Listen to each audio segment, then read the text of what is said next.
لا إله إلا الله محمد رسول الله لا إله إلا الله محمد رسول الله آدم علیہ السلام سے لے کر قیامت تک پیدا ہونے والے آخری انسان کے انگوٹھے کے نشان نہیں جڑتے آپس میں۔ بڑی سے بڑی کمپنی بھی ہوگی، کسی چیز کے ماڈل 2 نکال دے گی، 4 نکال دے گی، کتنے نکال دے گی؟ اس سے زیادہ تو نہیں نکالے گی۔ لیکن دیکھیے، 2 آدمیوں کی شکلیں آپس میں نہیں ملتی، ناک بھی اسی جگہ پہ، کان بھی اسی جگہ پہ، آنکھیں بھی اسی جگہ پہ، زبان ہونٹ بھی اسی جگہ پہ۔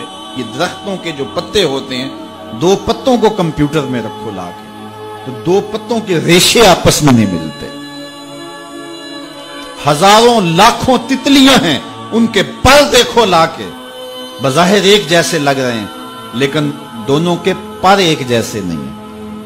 ہم تو شاید پہچان نہیں سکتے، لیکن یہ جو ذمہ دار ہوتے ہیں یہ بھینسوں اور گائیوں کو پہچان لیتے ہیں۔ ان کی شکلیں ایک جیسی لگ رہی ہوتی ہیں لیکن ان کی بھی شکلیں ایک جیسی نہیں ہوتی۔ مجھے بتاؤ، یہ رب کے علاوہ کون ہے ایسا تخلیق کار؟ تو اگر غور کریں، تفکر کریں، تدبر کریں تو اس کی ذات کا کبھی بھی انکار نہیں ہو سکتا۔ تو اللہ پر ایمان لانا کہ وہ متصرف حقیقی ہے، اس نے پوری کائنات کو تخلیق کیا ہے، اس کے اذن کے بغیر کچھ نہیں ہو سکتا، اس کے امر کے بغیر کچھ نہیں ہو سکتا۔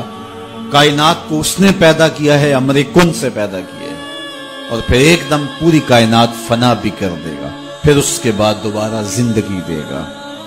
اللہ اکبر۔ پھر لوگوں کا حساب ہوگا۔ اس نے جنت کو پیدا کیا، اس نے دوزخ کو پیدا کیا۔ جنت اس کی رضا کا مظہر ہے، دوزخ اس کے قہر و غضب کا مظہر ہے۔ مطلب کیا؟ جس پہ راضی ہوگا اس کو جنت میں بھیجے گا، جس پہ ناراض ہوگا اس کو جہنم میں ڈال دے گا۔ تو جنت کی طلب کرنا اللہ کی رضا مانگنا ہے، جہنم سے پناہ مانگنا اللہ کے قہر و غضب سے پناہ مانگنا ہے کہ مالک اپنے قہر و غضب سے بچانا۔ دونوں اللہ کی پیدا کردہ ہیں اور تیار ہو چکی، اعدت، بالکل تیار ہو چکی۔ جنت بھی تیار ہے، جہنم بھی تیار ہے۔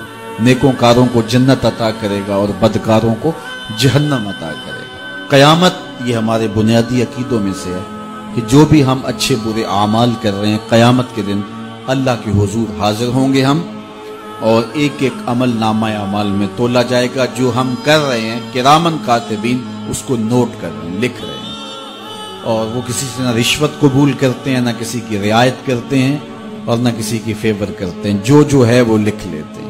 اور جب فساق و فجار نامہ اعمال پڑھیں گے تو اس میں ہر چیز لکھی ہوگی، تو بے ساختہ پکار اٹھیں گے، ما لہذا الکتاب لا یغادر صغیرۃ ولا کبیرۃ الا احصاها۔ ہائے، اس کتاب کو کیا ہو گیا؟ اس نے چھوٹی بڑی ہر بات لکھ دی، لکھا ہوا سامنے آ جائے گا۔ زمین بھی گواہی دے گی، اپنے اعضائے بدنیاں گواہی بھی دیں گے، فرشتے بھی گواہی دیں گے، اور نامہ اعمال میں بھی لکھا ہوگا۔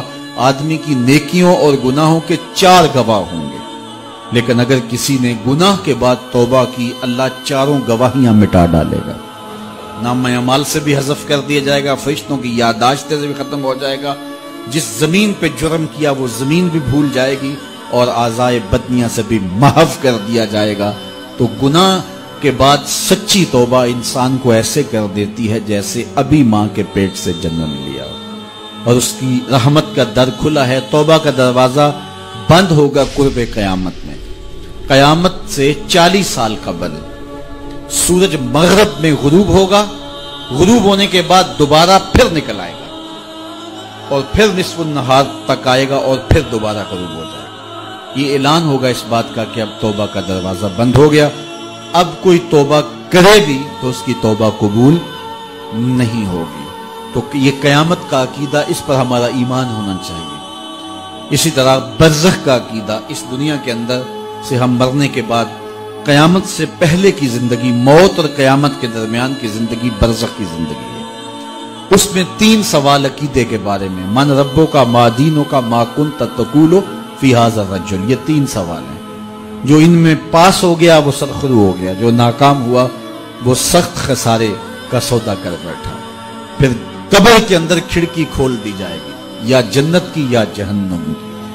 جس کے قبر میں جنت کی کھڑکی کھولی جائے گی تو وہ موج میں ہوگا اور قیامت اس کے لیے دیر نہیں ہوگی. لیکن جس کی قبر جہنم کے گڑھوں میں سے گڑھا بن گیا اس کو سخت اذیت کا شکار ہونا پڑے گا. لا إله إلا الله محمد رسول الله لا إله إلا الله محمد رسول الله